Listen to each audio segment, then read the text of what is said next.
WOCA, Ocala, Haynesville, The Villages, 1370 AM, 96.3 FM, The Source.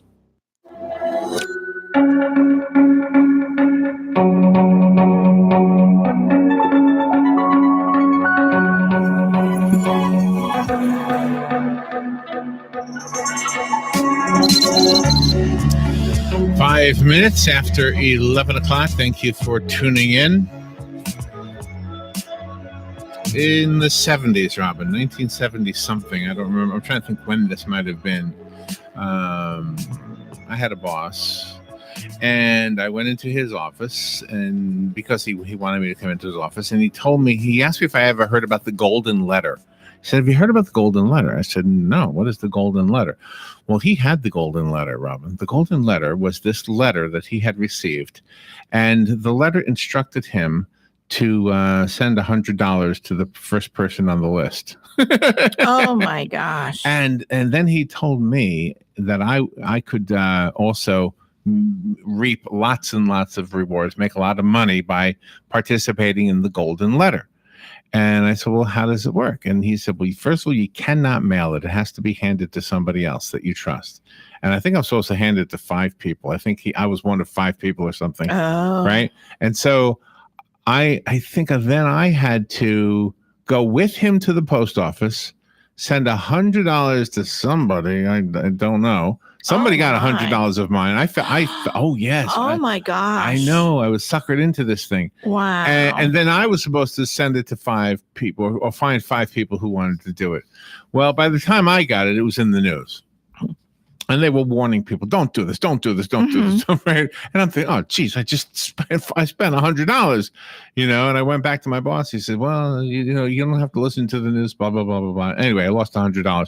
I just didn't feel like it was legit. I didn't feel like I was getting my money's worth. And I felt like, okay, I was kind of strong-armed because, well, this was my boss. Yeah. I don't know if that's called a Ponzi scheme or not. I've never quite been sure what a Ponzi scheme is. But I did wonder if it's not the same thing we see in the stock market. And I think our next guest has evidence that the stock market really isn't all that different from a Ponzi scheme. In fact, the book he has written is called The Ponzi Factor, The Simple Truth About Investment Profits. His name is Tan Liu. Tan has been with us before, actually. He's also been on the big ones, Robin, CNN, MSNBC, Fox News, and he volunteers as a youth mentor.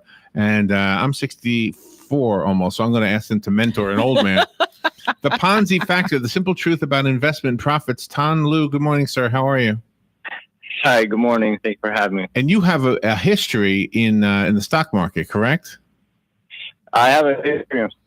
I actually did more in managing distressed assets and stocks, but none of basically the research I've done. Are you more in depth with stock? Yes. Tan, are you by chance on a speakerphone because you're coming in and out? Oh, really? No, I'm not on a speakerphone. One thing. Okay. I don't know why it was doing that, but anyway, yeah. Hello. Is that better? That is better. Yeah. What'd you do? Earpiece wasn't fully plugged, I guess. Oh, okay. Yeah, that did make a difference. Okay. And so what can you help me understand what is a Ponzi scheme, first of all? So the Ponzi scheme, by definition, by the SEC's definition, okay, my critics like to say it's my definition, but it's not. It's the SEC's definition. Are you there, Tan? Well, okay, yeah, something went away there. Can you hear me now? Yeah. I think maybe there's a sound muting thing, like when it hears other sounds. So I'll try to be quiet and let you talk. Okay. So basically a Ponzi scheme by definition is an investment fraud where current investors' profits come from other investors. So it's essentially a system where current investors' profits are dependent on cash from other investors. And during this process, of course, the investors who are making money think that the profits are actually coming from somewhere else. The term the SEC uses is purported profits. So basically, they think it's coming from somewhere else.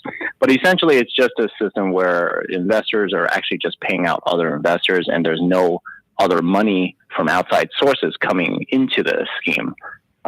It's fundamentally different from, let's say, a normal business like a restaurant, right? Where the restaurant makes money, and that's because they sell the food and the customers give them money. So that's not coming from a person who actually wants more money, because the person who buys the food doesn't want more money.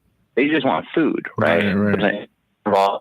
And a person who wants money involved stocks, there is actually no end. You want to actually buy having stuff, never wanting their money back. Everybody who buys the stock wants more money, and then basically the problem is almost in most cases with Google stocks, actually Amazon stocks, basically for most stocks, those companies never pay their shareholders. When you buy an Amazon stock for like $1,000 or sell it for $2,000 now, that $2,000 came from another investor. It didn't come from Amazon. That's the thing that people don't quite understand. So that's the Ponzi aspect of it. And is that true for all stocks? There are some stocks that do pay dividends, but they do not necessarily meet the definition of a Ponzi scheme. Like Microsoft stocks pay dividends. Apple started paying after they got sued a couple of years ago. But most stocks do not pay dividends, no. And that's the issue. So can I ask a question about this? Is a little bit of a detour, but I'm just wondering about this thing called, what do they call it, Robert? Cryptocurrency, cybercurrency. Yes. It's everybody's talking about this Bitcoin thing going up and up and up, and I keep thinking it's got to be equivalent to a Ponzi scheme. Am I right? Well, if you think about it in terms of, do people, right? Are they trading Bitcoin for money, as in U.S. currency, out of it? As in, if you're buying a Bitcoin, are you really ultimately trying to get more U.S. dollars out of it? In that case, it is like Google stocks, just like Amazon stocks, because no one wants to hold the stock, no one wants to hold the Bitcoin. So yeah, in a sense, it works the same way like the Ponzi scheme, because you're just going to make money from another investor who's going to basically buy it from you for more, or that's your hope, right? Right. The detail, though, I will mention that's slightly different with Bitcoins, because there are also different cryptocurrencies. There's ICOs where companies actually issue these tokens versus Bitcoins, so it's more of a general cryptocurrency. I will actually have to say, it's not like I'm promoting this thing or anything like that, but the point is, Bitcoins, there are actual vendors that are willing to take Bitcoins as payment, okay? And as long as those vendors technically exist, they actually, believe it or not, do add a degree of legitimacy to the Bitcoin, because Overstock.com, for example, from what I understand, they will actually accept Bitcoins as payment for their items on there. Now, by law, they don't have to, but as long as they are, the Bitcoin holder can actually exchange that Bitcoin, not just for money, but possibly for a product, which is actually somewhat legitimate compared to, let's say, a share of Google, where the holder can only get their money back by selling it to another investor. They can't turn it in to Google for any services or anything like that. The only way they're going to get anything back is from another investor. So it's a little bit different. So let's talk about the practical application of the information in the book, the Ponzi factor. Whether it's for cybercurrency or for Google stocks, does it matter to me as an investor? Does it matter to me as long as I get the end result? It should matter to the investor who actually thinks he's investing, because the whole problem is, if it's a negative sum system, which a Ponzi scheme where people are just shuffling money, one investor is paying out another, it's zero sum by design, because it's just people exchanging money, but it's actually negative sum in practice, because obviously there's fees in every single transaction they're involved in. So the end result, if you define it in terms of cash, right, and you look at the system and the way it's structured, the end result cannot yield more money than people put in, because you can't have 10 investors putting in $10 and expecting an average of, $10.50 back. Right, where does that extra 50 cents per thing come from, right? So the problem is the system itself is negative sum. Of course, people are like, well, hey, my portfolio is doing great, though. My portfolio is showing like 20% or something like that. That's not money, dude. Right. So, there's another part of this that bothers me, and it is simple. I guess you call it ethical. If I'm investing in something that seems to have no real tangible product associated with it, then I almost feel like I'm participating in something where somebody down the line is going to be screwed because of me wanting to make money. That is kind of how it works. That really is. And you can, the funny thing about Ponzi schemes is you can have more winners, a lot of winners along the way, except for there's somebody at the end of the line that really gets screwed. When investigators discovered Madoff's scam, when they exposed it, they found that more than half of his accounts actually showed a profit, as in they took out more money than they put in. Whereas the total money loss, of course, was greater. I must have contributed a lot and lost a lot, but as far as the number of accounts goes, more of them actually showed a profit where they took out more money. So that's the issue. Yeah, somebody is always going to pay it at the end. Yeah. Is more money made from businesses going from private to public offerings? Made from, you mean profits from the business? Yes, yeah, because some businesses are private, and then all of a sudden they want to make everything public and then offer stocks up to the public. So here's the thing: the only reason a company issues stocks, is that they need money. Now, all of them will optimize. Ton, we can't hear you right now. You just dropped off. Can you hear me? Yeah. Okay. Hear me now? Yeah. So just go back about 10 seconds and repeat whatever you said there. Sure. Can you hear me? Yes. Okay. Yes. Okay. So basically, the only reason a company needs to issue stocks at all is because they need money. That's the fundamental reason why everybody will need to issue stocks or want to issue stocks. Now, they will all spin a positive story where they say that they are a growing business and they need more money to grow faster. That is definitely true for some, but not all. But some of these companies never make any money. According to a research done by somebody at the University of Florida last year, 76% of companies that went public last year were not profitable. They they still don't make money for all we know. Zillow is one. Tesla is a big one. Obviously, it's been in the news. Yeah. The companies who have lost hundreds of millions, billions. The Palo Alto Networks. The list goes on. And basically, there's a lot of companies there that specifically issue stocks to either bail themselves out or do other funky things. As far as I know, even Facebook is question about whether or not they made money in the initial end. So I guess to Robin's question, are these companies profitable? To be honest, if a company stays private, that's actually more of a sign that they're profitable because they don't need money. That shows that they don't need to source this Ponzi assets to get other people's money. That shows that they got what's going on. I think the UFC, which is the Ultimate Fight, I follow MMA. That's a great example of a private firm that just simply has grown. I'm sure Wall Street's approaching, hey, why don't you go public? They're like, well, why would we want to do that? We got plenty of money to grow on our own. So why would we want to be scrutinized like that in the public? So basically, I would say that, yeah. But once a company goes public and then they become successful, I guess Microsoft might be an example. Can they turn it back and become private again? They are supposed to do that, I think, by financial theory, actually. They're supposed to basically be a public company to really just raise the money they need to start up and get going. And they can do two things. One, of course, pay dividends, which Microsoft does, so they're good for them. Google does not. Or two, they start buying back their own stocks to go private. That's really the only way they can do it, is to buy back their own stocks and go private again. But the problem, of course, is they don't have enough money to buy back their own stocks, and more importantly, I don't think they want to buy back their own stocks because, well, why would you have to pay? I mean, as of right now, they don't pay their investors anything, so why would you want to do anything to pay them back? Right? So right?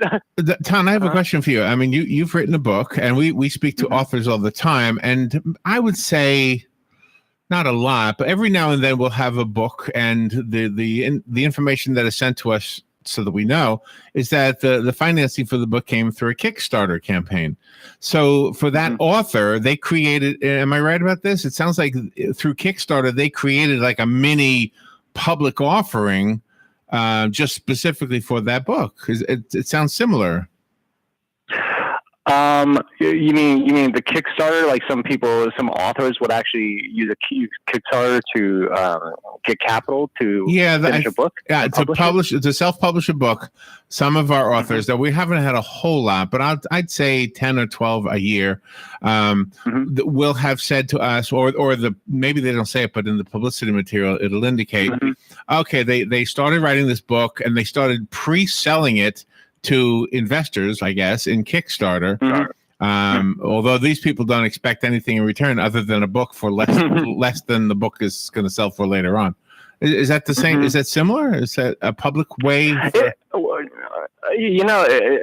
slight difference in what you just described is that the people who are giving them money received a book in return, right? So technically the author gave the investor something, right?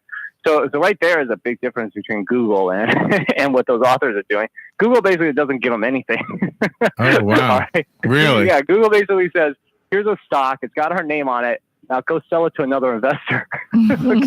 So how do we differentiate between those companies and the ones that are safe? I mean, it's when you say it that way, it makes me think we should stay away from them as far as investing. You should absolutely. I think you should absolutely stay away from them. I will add one quick thing to amend something I said earlier. Not really amend, but to add.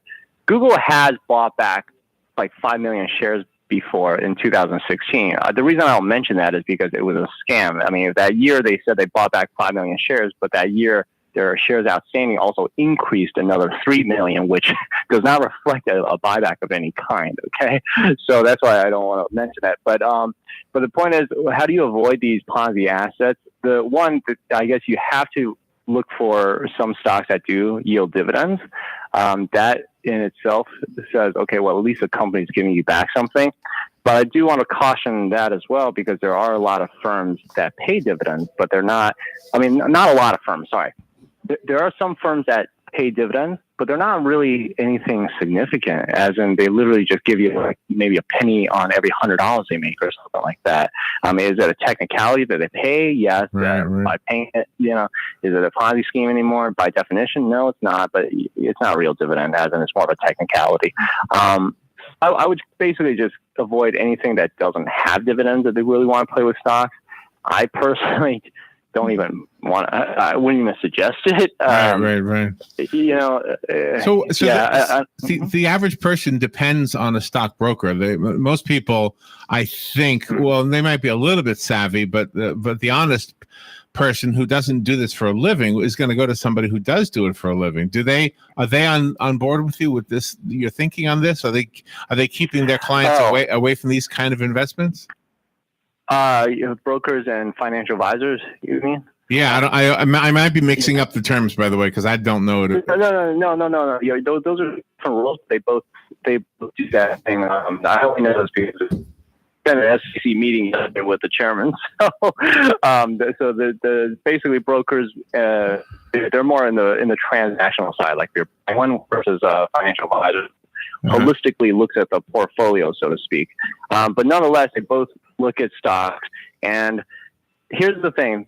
They will not say what I'm saying. Most of them do not understand the Ponzi aspect of it. They believe that a $1,200 share of Google is the same as $1,200 in cash. They believe this mentally. They don't realize that $34 trillion of stock market value, which is the combined value of the NYSE and NASDAQ right now, is technically equal to $0. If somebody sees $400,000 in a 401k, that is again technically equal to $0, because an asset value is just an idea that comes from the exchange of money. It is not real money.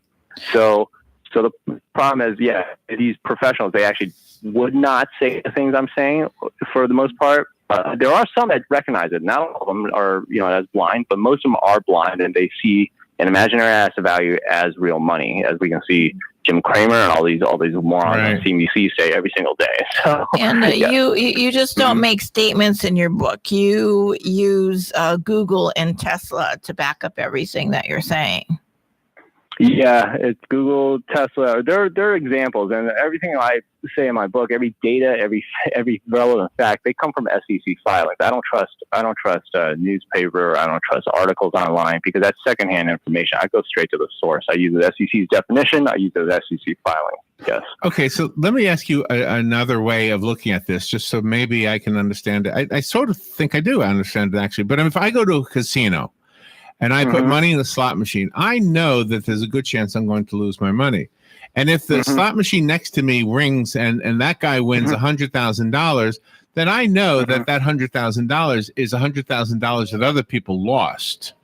But there's another part of that too, and that the guy upstairs behind the mirror, figuratively speaking, he just made $1 million. If somebody won 100,000, that means he got $1 million.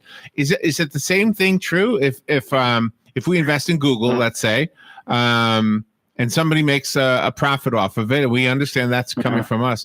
Is Google itself making a big having a big profit? Well, Google itself is making money from whatever they're doing, selling ads and internet stuff. The issue is they don't pay any of those profits to the investors. Google's making tons of money. I mean, in the period I outlined in my book where investors would make nothing during this 4-year period between 2007 and 2011, Google made $28 billion. Now, the slight difference in the casino example you just mentioned is that in that example, investors have to lose money to the machine and stuff. Part of it goes upstairs, part of it goes next to the next machine, right? Now, Google, however, is a little different in the sense that Google is a legitimate business. They are making money from their stuff. But the thing is, initially and still probably now, they've been printing these Google shares and just for really out of thin air and just taking in investors' money. In the initial, I guess in that case, it is they kind of use it for more capital, startup capital. But the thing is, they never pay it back. That's the issue. They never pay it back. And that's really the problem with stocks is it's essentially a way for a company to borrow money that they never have to repay. And in practice, they never do pay it back. So that's the problem. And the people who are making money off of the stock are taking it from other investors. They think it's coming from Google. They think it's coming from the earnings and growth of the company. And that's not true. It's not coming from Google. It's the idea, like they want people to think that it's coming from Google. That's where the purported parts comes in. Most people make money, like they think it's coming, but it's not. Yeah. The book is called The Ponzi Factor. Tan Lu is our guest, and he's the author of the book. I have a copy of the book. If you would like it, give me a call right now, and I'll leave it for you here at the station. The number is 622-9622. I found the book on Amazon, and you've got like almost a 5-star review. Do you have a website you want to recommend in addition to Amazon? ThePonziFactor.com. That's basically the main one where all of my other social media handles are connected to that as well. All right, good. So do you actually invest in the stock market? No, I would say the safest way, if possible, go into real estate. Don't buy necessarily for the gamble of the appreciation and housing value, but for the rental value, if you can, rent it out and things like that. Yeah, that does sound like a sound way to invest your money. Thank you, Tom. Thank you for being on the air with us today. Good to hear from you again. You too, Larry. Appreciate it. We'll be right back.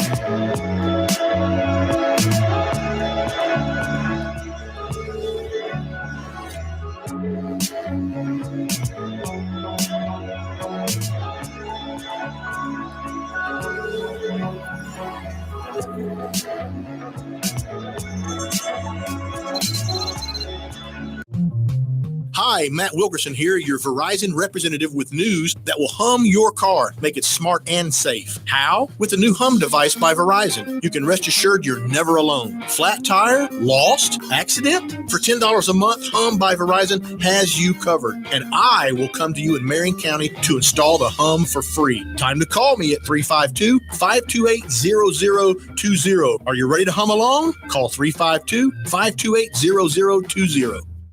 You're thinking about selling your home, but where do you start? Easy. Call Angie at 352-361-8359. Angie works with you to get your home sold. Angie is more than just an agent with Roberts Real Estate. She's a pro with heart. Call her at 352-361-8359, and you will know you have the right person. I'm Angie Umpleby, and I'm looking forward to working with you when you call me at 352-361-8359. That's 352-361-8359. Broadcasting from the Paddock Mall Studios, this is WOCA, Ocala, Gainesville, The Villages, 1370 AM, 96.3 FM, The Source. Fox News Radio, I'm Chris Foster. President Trump says about the sexual assault claim against Supreme Court nominee Brett Kavanaugh. Why didn't somebody call the FBI 36 years ago? I mean, you could also say, when did this all happen? What's going on? The president with Fox's Sean Hannity last night, he tweeted something similar this morning, adding, I have no doubt that if the attack on Dr. Ford was as bad as she says, charges would have been immediately filed with local law enforcement by either her or her loving parents. Christine Blasey Ford has said she didn't want her parents to know. The president's former attorney is cooperating with the Russia election meddling investigation. Michael Cohen reportedly discussed President Trump and his business dealings in Russia with special counsel Robert Mueller. According to published reports, Cohen has met with investigators from Mueller's team multiple times, including within the past month. That's Fox's John Decker at the White House. Fox News. We report, you decide. It's been called shell shock, war neurosis, and battle fatigue. Today, we call it post-traumatic stress disorder, and it affects 1 out of every 5 warriors returning from battle in Iraq and Afghanistan. The Wounded Warrior Project offers comfort and support for warriors with PTSD and all other scars of war, whether those scars are visible or hidden. Find out how to help, because for warriors, the greatest casualty is being forgotten. Please visit woundedwarriorproject.org. When posting on most job sites, you get candidates. I'm the sales director. I'm the sales director you're looking for. But when you post on Indeed.com, you get the candidates just right for you. I'm a sales director with an MBA, over 10 years experience, who's also fluent in Japanese. With Indeed, you can add screener questions for a less time-consuming route to your short list of qualified candidates. Arigato. Hiring's better when you've got your short list. Save time on hiring when you post a job on Indeed. Get started today at Indeed.com/hire. Load it, haul it, dump it, mow it. AgPro will get you equipped for anything with a John Deere 5045E utility tractor. At only $159 per month, you can add the perfect attachment to dig it, plow it, grade it, anything. Request a quote at agproco.com and get equipped for anything. Subject to approved installment credit with John Deere Financial. 20% down payment required. Taxes, freight, setup, and delivery charges could increase monthly payment. See dealer for details. If you're looking for some fall color, then look no further than Bob Wine's CameliaGardens.net. This week's ad features your colorful favorites at super pleasing prices. Like Garden Mom's great array of colors that are regularly $6.99, but you get 6 for $35.99. The larger Mums 10-inch size are just $12.99 each when you buy 2 or more.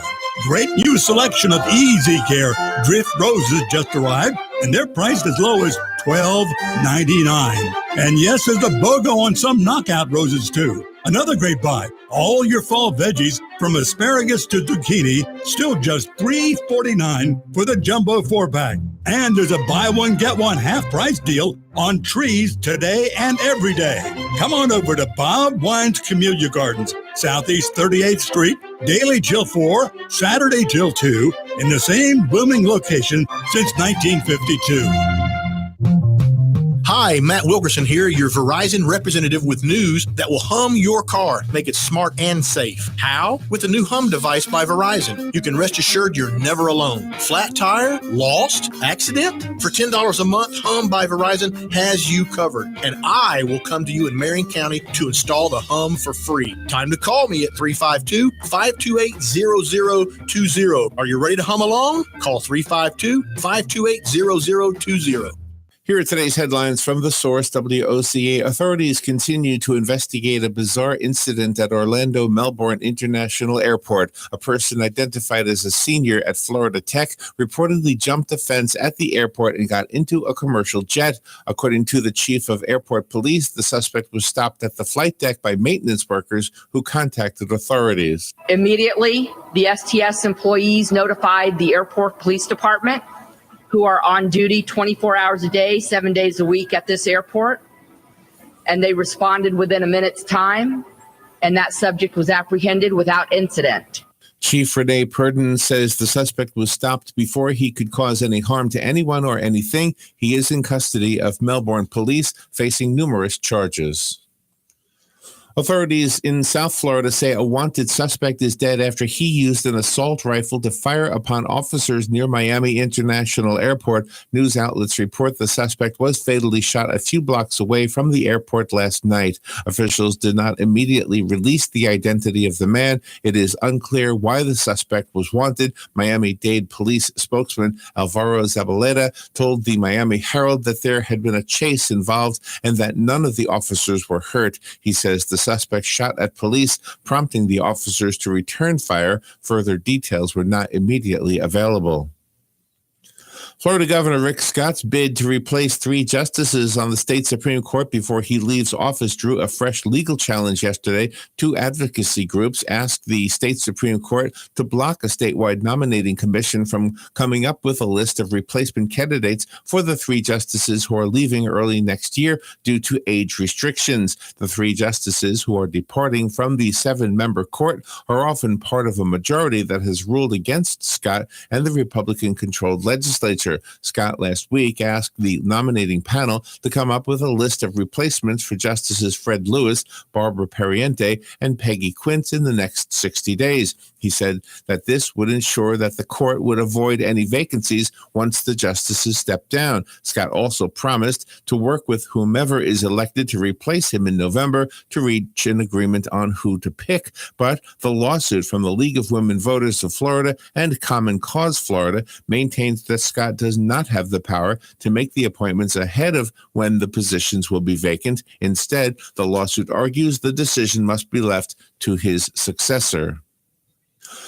Authorities say a Florida man who shot a pit bull multiple times has been arrested. The Lee County Sheriff's Office told reporters that 34-year-old Derek Lee Vasquez was arrested Tuesday at his home in Lehigh Acres after he shot and injured the 3-year-old dog on August 15th.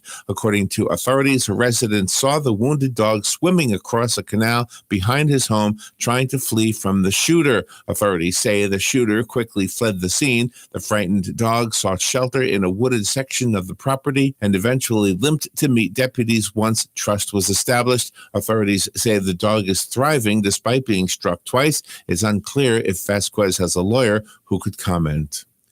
Authorities say a Florida woman threatened to kill her co-workers in a series of emails. A Jacksonville Sheriff's Office arrest report says 20-year-old Tamira Roberta Monique Gibson was arrested last week and charged with a felony count of sending written threats. The report says employees at Velocity Air Sports began receiving threats from an anonymous email address earlier this month, prompting the business to close for several days. One message threatened an attack worse than the August shooting at a Jacksonville mall that left 2 victims and the shooter dead, along with others wounded. Detectives traced the emails to Gibson's mother and then learned that Gibson worked at Velocity Air Sports. Gibson is free on $10,000 bond. Jail records did not list an attorney. A tossed net has managed to capture space junk in a demonstration of ways to clean up debris in orbit. In the British-led experiment, a big net was cast from a mini satellite on Sunday. The net successfully wrapped around its target, an inflated structure that had just been deployed as part of the test. The distance covered nearly 20 feet. Black and white video showed the catch. The University of Surrey's Guglielmo Aglietti said yesterday the target was spinning faster than expected, but that made the test even more realistic. The objective was to show ways of removing debris from orbit, which is cluttered with old rocket and spacecraft parts. The debris poses a hazard not only to the International Space Station and its crew, but also to the Hubble Space Telescope and other satellites. Summer will officially end at 9:54 tomorrow evening. But for many Floridians, travel season is just beginning. A new AAA survey finds 73% of Florida residents will take a vacation between now and December. Spokesman Matt Nasworthy has some of the reasons. Obviously, the weather is going to be cooler.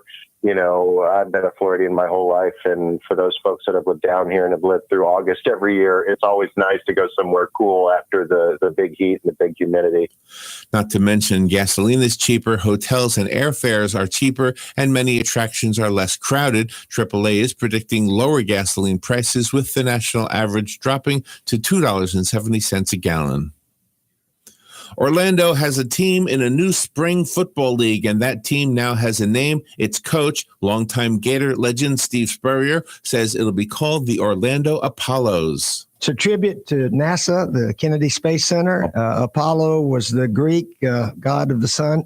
The Apollos are one of 8 teams in the new Alliance of American Football that begins play in February.